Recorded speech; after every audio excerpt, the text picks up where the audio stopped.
Ada seseorang yang sedang membutuhkan 1 ton jeruk untuk obat. Kemudian dia ke pasar dan dia menemukan 1 ton jeruk tersebut untuk dibeli. Tapi kebetulan ada orang lain yang memerlukan persis 1 ton jeruk juga. Mereka akhirnya saling bernegosiasi untuk mendapatkan 1 ton jeruk itu sebagai kepentingan mereka. Dan akhirnya mereka berdebat dan satu sama lain merasa bahwa dia berhak untuk membeli 1 ton jeruk tersebut. Terjadilah negosiasi. Kemudian akhirnya mereka dapat satu kesepakatan, yaitu mereka membagi dua. Yang satu dapat setengah ton, yang satu lagi dapat setengah ton. Padahal keperluan mereka adalah masing-masing 1 ton. Sehingga akhirnya kelihatannya mereka menang. Tetapi padahal sebetulnya mereka tidak mencapai tujuan utama mereka, yaitu mendapatkan 1 ton jeruk. Apakah menurut Anda ini hasil negosiasi yang win-win solution? Kelihatannya ya. Tetapi mari kita dalami lagi. Apakah mereka mendapatkan apa yang mereka butuhkan? Ketika didalami lagi, ternyata orang yang pertama membutuhkan 1 ton jeruk adalah untuk ramuan obat-obatan. Dan yang satu lagi memerlukan 1 ton jeruk dia untuk diolah menjadi minuman. Dan ketika didalami lagi, apa yang dibutuhkan oleh orang yang pertama? Ternyata dia hanya membutuhkan kulitnya saja untuk diolah jadi obat. Dan orang yang kedua, dia hanya membutuhkan daging jeruknya untuk diolah menjadi sirup. Tetapi karena mereka tidak bernegosiasi dan tidak tahu apa kepentingan masing-masing, mereka saling kekeh dan akhirnya mengorbankan dan berkompromi. Mereka hanya mendapatkan setengah dari apa yang mereka butuhkan. Seandainya mereka tahu masing-masing bahwa setiap orang itu sebetulnya bukan membutuhkan jeruk dalam arti utuh, tetapi hanya memerlukan bagian dari jeruk tersebut, pasti mereka akan mendapatkan 100% dari kepentingannya atau kebutuhan dasarnya, yaitu 1 ton jeruk yang diambil hanya kulitnya, dan ini dapat 1 ton jeruk yang diambil hanya dagingnya. Nah, dari cerita tersebut, ini adalah cerita klasik yang sangat terkenal dalam ilmu negosiasi, dalam seni negosiasi. Sebetulnya ketika kita bernegosiasi, kita bisa mendapatkan yang kita butuhkan dengan tanpa mengorbankan kepentingan orang lain. Kita akan bahas kupas tuntas di Topi Amali tentang seni nego tanpa ego. Ikuti terus di Topi Amali. Dengarkan, rasakan, ayo mulai. Topi Amali yuk menginspirasi.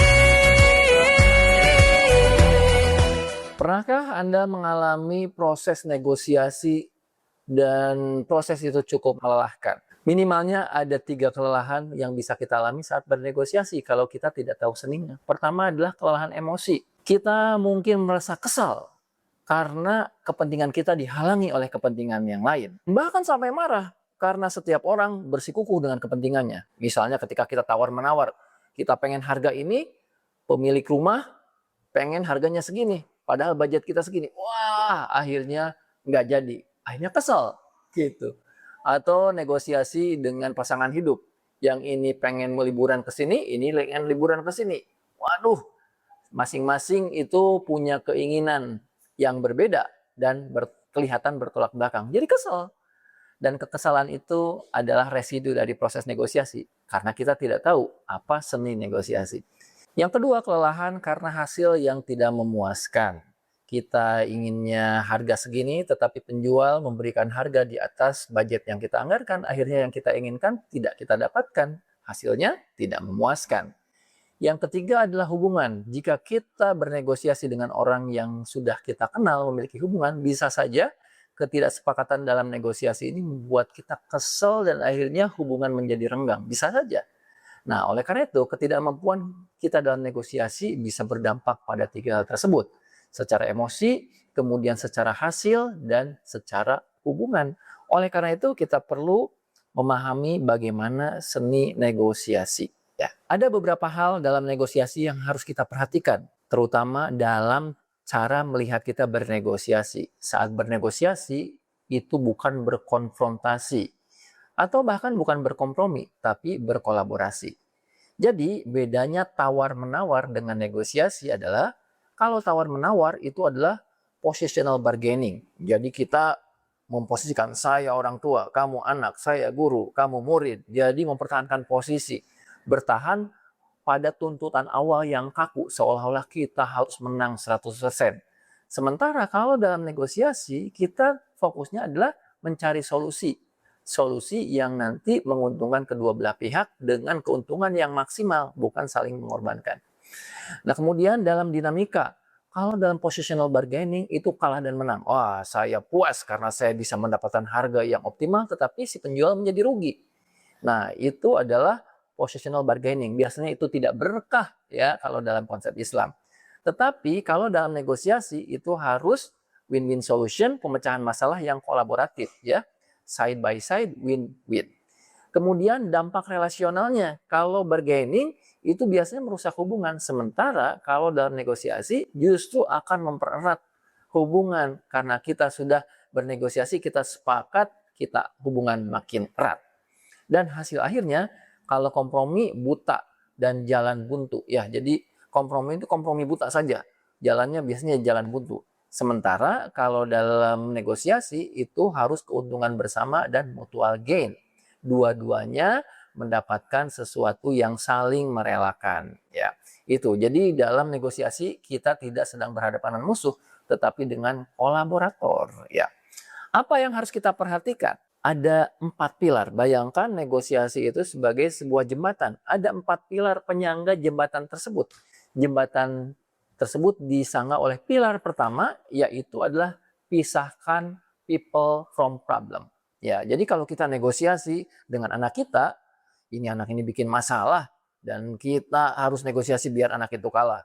Gitu. Pokoknya harus segini kata orang tua. Nah, itu bukan negosiasi. Dan kita menganggap bahwa people-nya itu adalah masalah.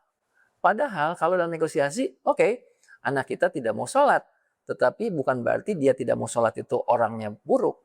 Jadi masalahnya tidak mau sholat atau menunda-nunda sholat. Tetapi anak itu fitrahnya pada dasarnya taat gitu. Jadi harus pisahkan. Ya, ketika kita negosiasi dengan orang yang misalnya ingin harganya tinggi, bukan berarti orangnya pelit, bukan. Pisahkan. Ini bargaining. Ini adalah sebuah negosiasi. Jadi kita ketika negosiasi jangan melihat orang itu sebagai sumber masalah. Pisahkan masalahnya. Ini masalah tawar-menawar harga. Bukan masalah dia pelit atau enggak. Ya, ini tawar-menawar harga. Ada sesuatu yang netral. Pisahkan. People from the problem. Itu yang pertama. Yang kedua, fokus pada kepentingan bukan posisi. Kalau digambarkan gunung es, yang bagian kelihatan itu adalah posisi. Misalnya posisi pada kasus jeruk tadi, saya perlu jeruk 1 ton. Itu posisi.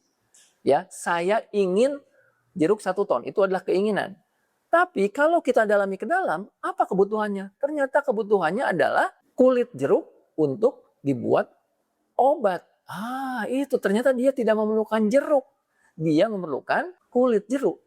Dia yang satu lagi, posisinya saya perlu 1 ton jeruk. Itu adalah keinginannya. Tapi ketika didalami, kebutuhannya adalah daging jeruknya. Ternyata tidak bertentangan. Anak itu ternyata bukan tidak mau sholat, tetapi dia tidak nyaman kalau dipaksa karena kebutuhannya adalah didengar dan dihargai. Ya, difahami. Dia itu baru pulang sekolah. Jangan langsung disuruh-suruh. Bukan gak mau sholat, ini saya perlu dipahami, saya capek. Tolong dengar saya dulu. Gitu.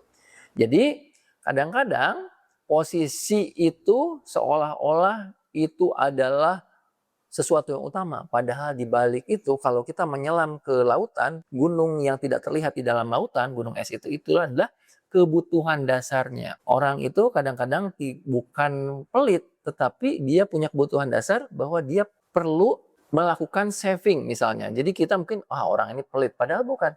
Dia itu sangat berhitung bagaimana dia bisa menabung misalnya untuk cadangan masa depan. Begitu. Jadi kita harus melihat apa dasar kebutuhannya, bukan apa keinginannya. Jadi pisahkan dan fokus pada kebutuhan, bukan pada keinginan. Fokus pada interest, bukan pada posisi. Yang ketiga adalah mencari opsi bersama. Ya, kira-kira apa titik tengahnya? Ya, yang keempat, yang terakhir adalah cari kriteria objektif. Karena tadi antara yang jeruk tadi itu tidak jelas kriteria objektifnya. Tadi masih subjektif. Saya ingin jeruk 1 ton. Oke, kalau dikriteriakan, apa yang dimaksud dengan jeruk yang Anda butuhkan? Ya, 1 ton bagian apanya? Kulitnya. Oh, oke, Anda perlu kulitnya, ini perlu dagingnya. Begitu. Jadi kita harus kriteria objektif. Apa yang Anda maksud dengan harga murah? Murah itu adalah kalau harganya di bawah 1 juta. Oh, itu objektif. Karena kalau murah itu subjektif. Saya mau beli harga ini kalau harganya 1 juta. Karena saya budgetnya segitu. Kata penjual, saya mau menjual harganya 1.100.000 karena margin dan HPP-nya itu sudah hampir 900.000. Oke, jelas. Berarti dia punya slot marginnya berapa sehingga oke. Kalau gitu kalau 1.050.000 kayaknya Anda masih dapat margin ya. Oke, mungkin bisa geser gitu. Jadi ada kriteria yang objektif. Itulah 4 kriteria untuk melakukan negosiasi. Jika kita mampu melakukan negosiasi dengan 4 pilar tadi, maka kemungkinan besar orang yang kita ajak negosiasi bisa lebih kolaboratif dengan kita. Bayangkan, kalau belum apa-apa kita negosiasi, misalnya sebagai penjual kita ada orang yang membeli, menawar, Bapak mah pelit, kemudian mahal harganya gitu. Jadi kita udah dijudge, dianggap bahwa kita adalah sumber masalah. Padahal dalam prinsip negosiasi kita harus memisahkan antara people dan problem. Oke. Nah, kalau kita sudah menggunakan 4 prinsip tadi, ada satu rumus yang kita harus pahami. Rumus ini adalah namanya BATNA. Apa BATNA itu? Itu adalah singkatan dari Best Alternative to Negotiate Agreement. Ya, BATNA. Jadi itu adalah jalan tengah yang bisa kita ambil masing-masing. Ya. Jadi apa titik tengah kamu? Ya. Apa best alternatifnya? Jika saya tidak mendapatkan ini, apa toleransi yang kita maksimalkan? Penjual menawarkan 1,5 juta, tapi sebetulnya batnanya bisa di 1.100.000. Kita ingin 900.000, tapi batnanya di 1.050.000. Nah, jadi ada titik tengah ya. Kemudian tadi ketika kasus jeruk tadi, batnanya adalah kita menentukan bahwa saya memerlukan 1 ton jeruk kulitnya. Ya, batnanya. Ya. Kemudian dan itu ternyata bukan 1 ton keseluruhannya ya. Jadi kita harus menyiapkan batnanya. Nah, apa manfaat batna ini? Membantu kita tetap percaya diri karena tahu apa yang harus dilakukan jika kesepakatan gagal. Ya. Jadi oke, batna saya sampai sini. Jadi kalau itu ada di luar jangkauan kita, berarti kita tidak berhasil negosiasinya. It's okay, karena tidak semua negosiasi itu berhasil. Setidaknya kita tahu batnanya di mana. Seperti apa yang terjadi sekarang Iran dan Amerika, karena Iran sudah tahu batnanya di mana, Amerika di mana, akhirnya kesepakatan gagal, negosiasi gagal, it's okay. Ya, karena setiap orang punya prinsipnya. Jadi ketika kita negosiasi, kita tidak melibatkan kekecewaan emosi karena kita sudah punya batna. Dan kita sadar bahwa jika batna ini tidak beririsan dengan lawan negosiasi kita, maka kesepakatan ini negosiasi bisa gagal. Tetapi kita tidak merasa sebagai sebuah kegagalan, tetapi sebagai sebuah upaya yang belum berhasil. Yang kedua adalah batna ini mencegah kita terpaksa menerima tawaran. Ya, jadi sebetulnya bukan itu. Sebetulnya saya memerlukan 1 ton. Ya, karena tidak jelas batnanya, maka dia akhirnya mengorbankan nggak apa-apalah 0,5 ton. Nah, padahal tadi ketika kriteria objektifnya jelas, maka kemudian kita tahu apa kepentingan dan kebutuhan dasarnya, bukan jeruk gelondongan semuanya, tapi bagian dari jeruk, maka dia akan mendapatkan apa yang diinginkan secara maksimal, tidak mengorbankan prinsip. Ya, seperti Iran yang sekarang lakukan, dia tidak mengorbankan prinsipnya. Jangan sampai hanya untuk mencapai kesepakatan dia mengorbankan banyak prinsip-prinsip yang itu sangat mendasar. Tidak mengorbankan rakyatnya, tidak mengorbankan perjuangannya, hanya demi membuat lawan negosiasi kita senang, pleasing. Enggak. Batna ini adalah sesuatu yang enggak ada negosiasi. Seperti yang dilakukan oleh Nabi Muhammad, ada beberapa case yaitu tentang Udah saja kita tukeran hari ini menyembah Allah, kemudian besoknya menyembah Lata Uzza. Enggak. Itu udah di luar batna kita. Dalam hal-hal yang prinsip negosiasi itu kita harus pegang teguh. Tetapi dengan seni negosiasi ini kita juga bisa mencapai maksimal yang kita tetapkan dalam batna kita. Jadi ketika negosiasi kita harus tahu batna kita. Best alternative to negotiate agreement. Yaitu alternatif terbaik untuk hasil negosiasi. Ya. Nah, itulah beberapa prinsip seni nego tanpa ego. Dan dengan cara ini, insya Allah kita selalu bisa mengupayakan apa yang kita inginkan dengan laukna benang caina herang. Itu dalam bahasa Sunda. Yaitu tujuan kita kecapai, tetapi situasi dan hubungan tidak menjadi keruh dan terputus. Di sesi berikutnya, di segmen tips and tricks, saya akan memberikan 3 elemen teknis bagaimana saat kita bernegosiasi. Tetap bersama saya di Topi Amali. Tips praktis penuh arti, belajar hidup dengan hati. Topi Amali, yuk meraba. Nah, sekarang di sesi tips and tricks ini saya akan memberikan 3 jurus ketika kita nego tanpa ego. Dan nego insya Allah akan berhasil dengan cara-cara berikut ini. Yang pertama adalah diferensiasi. Diferensiasi ini adalah mengungkapkan bahwa stand kita berbeda. Oh, Bapak melihatnya ini dari HPP-nya ya, sehingga menentukan harganya segini. Kalau saya sih lihat dari profitnya, kayaknya ini udah cukup. Jadi harganya bisa diturunkan. Jadi itu adalah mengafirmasi perbedaan pandangan. Oh, Bapak melihat perspektifnya itu lebih pada kacamata ini, sementara saya melihatnya ini. Kayaknya titik berangkat dan perspektif kita berbeda. Dengan mengatakan stance yang berbeda, itu sudah memperlihatkan empati kita. Dan ada titik berangkat yang berbeda. Sehingga dengan begitu, kita akan sama-sama mencari titik temunya di mana. Itu diferensiasi. Yang kedua adalah fraksionisasi. Ya, jadi oke, Anda pengennya, misalnya ketika kita bernegosiasi dengan teman kita yang kalau belajar pengennya dengar musik, karena tanpa musik dia moodnya turun. Sementara kita kalau belajar harus hening. Ya. Jadi bagaimana nih? Oke, kayaknya memang preferensi kita beda. Kalau saya harus hening, kamu harus ada musik. Jadi kita berbeda. Itu diferensiasi. Sekarang fraksionisasi. Gimana kalau begini? Jadi kita bagi waktunya, ya. Jadi 1 jam pertama itu dengan mode hening, ya. Kamu mungkin berkorban untuk tidak mendengar musik. Ya. Kemudian di jam berikutnya itu boleh pakai musik. Dan saya akan berhenti belajar. Begitu. Jadi dipakai fraksionisasi yaitu dari segi waktunya. Ya. Begitu. Jadi itu adalah fraksionisasi. Kemudian yang ketiga adalah penyelamatan wajah atau face saving. Yaitu teknik mempertahankan citra, jangan sampai dalam proses negosiasi ini menjatuhkan harga diri orang yang kita ajak negosiasi. Karena ketika dia kehilangan muka, maka dia menutup pintu untuk bernegosiasi dengan kita. Dan itulah awal kegagalan kita. Nah, misalnya saya mengerti sudut pandang Anda sangat logis dan perspektifnya operasional, namun dari segi anggaran kita melihatnya berbeda. Gitu. Jadi kita nggak bilang, itu mah kemahalan. Nggak gitu ya. Jadi perspektif kita beda, tapi aduh sayang, dari segi anggaran kayaknya belum masuk. Ya, mungkin dia, anggaran Anda berapa? Ya, anggaran saya sebetulnya segini. Oh, sebetulnya masih bisa. Nah, dia menjadi lebih empati, ya, gitu. Jadi akhirnya dia menurunkan tawarannya. Akhirnya proses negosiasi menjadi terbuka kembali. Gunakan 3 teknik ini, pasti dengan teknik ini akan membeli hati orang yang kita ajak negosiasi.